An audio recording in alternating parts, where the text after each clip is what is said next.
Hey, today's February 10th. It's been a while since I've been on. Sorry about that. I've had PC problems and I switched to a Mac recently.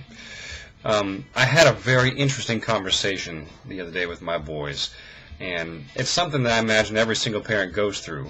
When you're split, when you are widowed, obviously at some point, maybe it's early on, maybe it's late, who knows, depends on the situation, the possibility of another person entering in your lives comes up.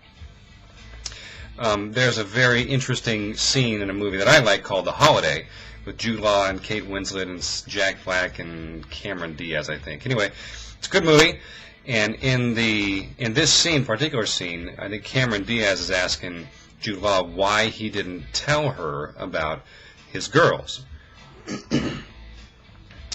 And I feel like this all the time. He basically goes on to explain that sometimes it's just a lot easier for him not to do that, and he's kind of afraid to bring somebody in because he's not sure what that's going to do to the three of them.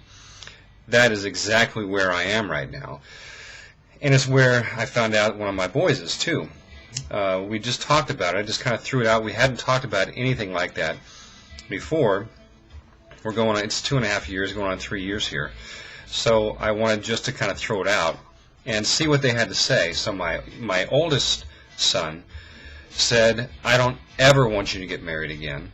Don't do that. I like the 3 GBs. It's the 3 Graves Boys, the kind of the moniker that I've given the 3 of us.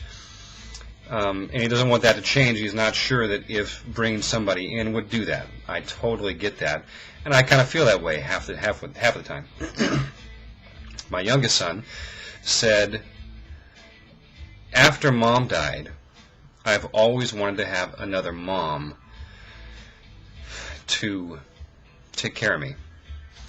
So I've got polar opposites, and it's not as if I don't feel like either one of them. You know, I would love to have another great relationship too. So I don't know. It's just strange. It's tough to deal with, and you find yourself in this situation. What do? You know, do you just throw yourself in and see what happens, or do you just kind of play it as you go? I mean, it's something that's hard for me to figure out, but at least we're broaching the subject, and I think that's healthy. I think that the biggest thing for anybody, any family, is to communicate. So that's what we're doing right now. You know, it's challenging I have pictures here, challenging to do something like that when you look at my kids, who were very young. I don't know if you can see this, but it's a picture of us on our 10th anniversary. It's a year before she died.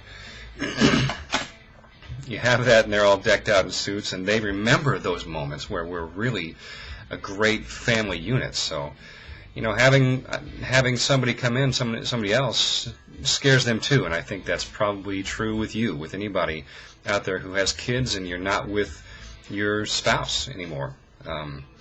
It's not easy, is it? So I don't even know if there's any advice there. I'm just kind of throwing out what's happened to me recently, and maybe you're kind of going through the same thing, but I think just communicating is probably the best thing.